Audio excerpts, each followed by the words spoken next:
7 no rīta mēs devāmies 3 dienu braucienā uz Mondulkiriju. Līdz ņēmām ar kolēģi Aramisu. Mondulkiri ir Kambodžas kalnainākā province. Lielākā pēc teritorijas un vismazāk apdzīvotā province, un tāpēc viņi ir lieliski, lai tur braukāt apkārt ar mocīšiem, skatītos uz ūdenskritumiem un ziloņiem. Jā, populāri ar ziloņiem, daudz ūdenskritumiem.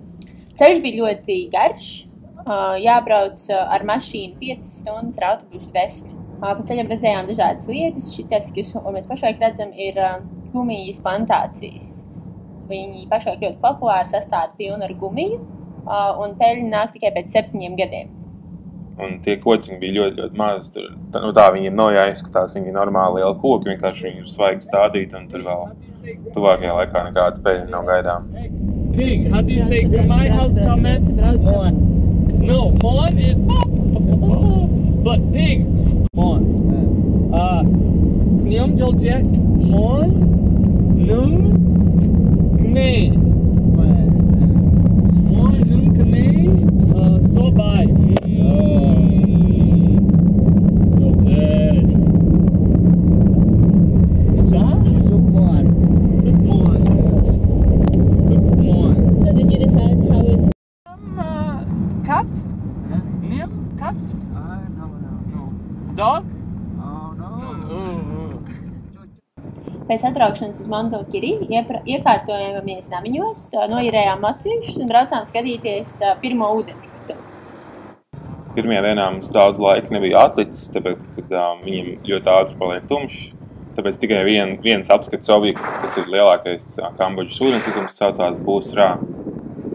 Pa ceļam bijām ļoti pārsteigti, principā pilnīgi cits klimats tajā vietā ir. Tur ir lapu koki, nevis palmas, un pie tam tiem lapu kokiem lapas bija nokritušas. Līdz ar to mums likās, ka esam rudenī. Izskatās pēc rudens, bet tas nenozīmē, ka nebija nenormāli karsts, protams. Jā, bija ļoti karsts. Aramis brauca ar šoferi, jo viņš pats tā kā teicās braukt ar mocīti, un tam šoferim bija tāda diezgan pabieza pufaika mugurā, bet tas ir, lai nenosauļotos, nevis tāpēc, kā augsts. Pēc Pnompeņas standarta varbūt tas arī bija vēsāks, jo Pnompeņā bija daudz karstāk. Jā. Šeit tomēr bija vēsāk, bet nosacīt vēsāks. Ceļš, principā, līdz Mondulkiri bija diezgan labs, tikai brīžiem viņi laboja, savukārt tieši šobrīd, kad ko viņi tur baigi aktīvi darbojās. No Pnompeņas uz Mondulkiri pēdējais posms pilnībā jauns uzbūvēts ceļš, un šeit arī būs ļoti skaists ceļš.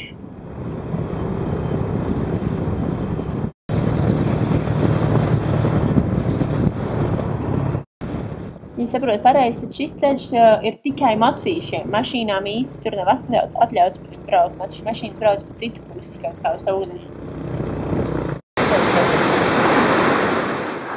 Šis ir pirmais ūdenskritums.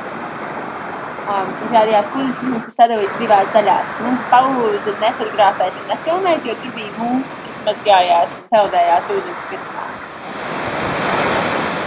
Miks, protams, nenoturējās.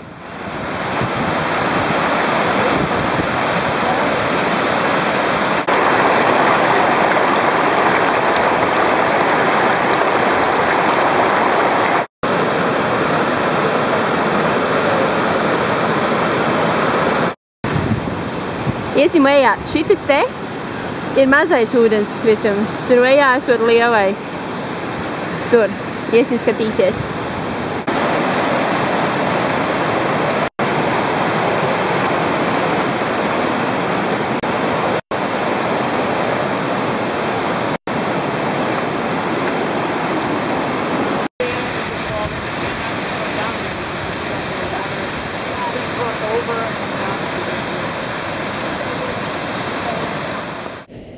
Tā kā bijām visu ceļu ļoti steigušies, lai paspētu uz ūdenskritumu pirms tumsas, tad neko daudz nebijām ēduši. Somā atradām 2 bulciņas, ko arī godīgi uz 4 sadalījām. Ūdenskritums īstenībā patiešām ir diezgan iespaidīgi liels.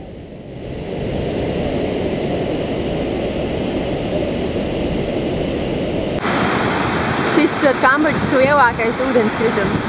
Tad, kad ir pašlaik skatās sausā sezona, tad, kad ir lietu sezona, tad tur augšpusē visur tek ūdens, un šeit vispār lejā nevar nemaz nākt, jo te viss ir pilns ar ūdeni. un neviens to skaistumu arī nevar redzēt. Tā kā mēs esam brātuši īstajā laikā.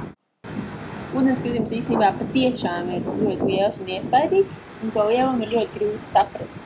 Un te vismaz kaut mazliet var redzēt to mērogu, jo tur reiz stūrītiem var redzēt mazu araņus.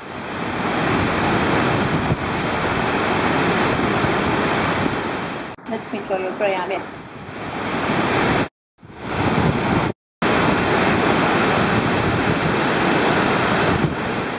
Tad, protams, bija ļoti karsts, nolēmām arī nopeldēties ūdenskritumā.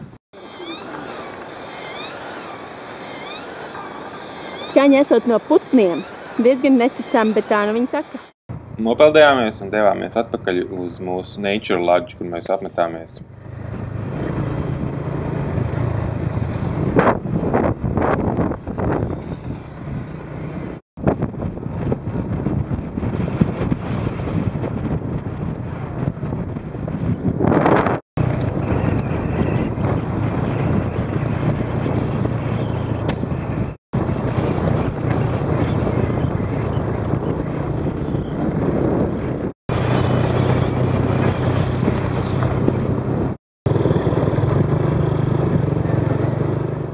Protams, ka govs uz ceļa ir neiztrūkstoši sastāvdaļa, un tas vēl mūs nepārsteidz. Tur ceļā uz ūdenskritumu mēs redzējām vienu smago mašīnu grāvī, to, kas ceļu darbos piedalījās. Tagad atpakaļ ceļā braucot, varēja redzēt, ka viņi ir izvilkt ārā, un tur bija pilns ar cilvēkiem un tehnikām, kas ar to darbojās.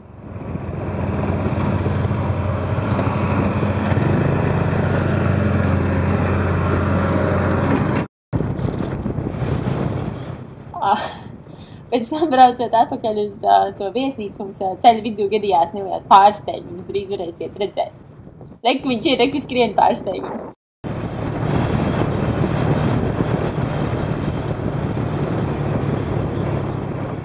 Nu, un tas arī viss vakarā. Paēdām vakariņas ļoti jaukas un gājām laicīgi gulēt, lai varētu paspēt uz nākamo dienu, kurā mums ieplānots agri celties un doties Izjādē ar ziloņiem. Izjādē, jā.